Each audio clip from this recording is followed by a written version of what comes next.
In this question, you have to identify the function which is not performed by secretions from salivary glands, that is saliva. Option A, digestion of complex carbohydrates. Now it is true. Saliva contains the enzyme salivary amylase, which helps in digestion of complex carbohydrates like starch. Hence, it is incorrect option.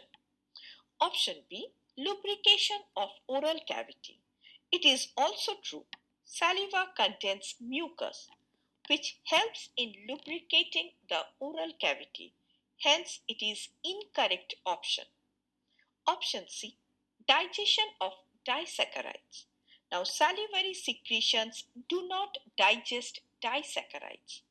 Disaccharides like maltose or sucrose are broken down in the small intestine by specific enzymes, for example, maltase, sucrase, and not in the mouth by saliva. Hence, it is the correct option. Option D, control bacterial population in mouth. Now, it is also true. Saliva contains lysozyme, which are antibacterial in nature. Thus, it is incorrect option.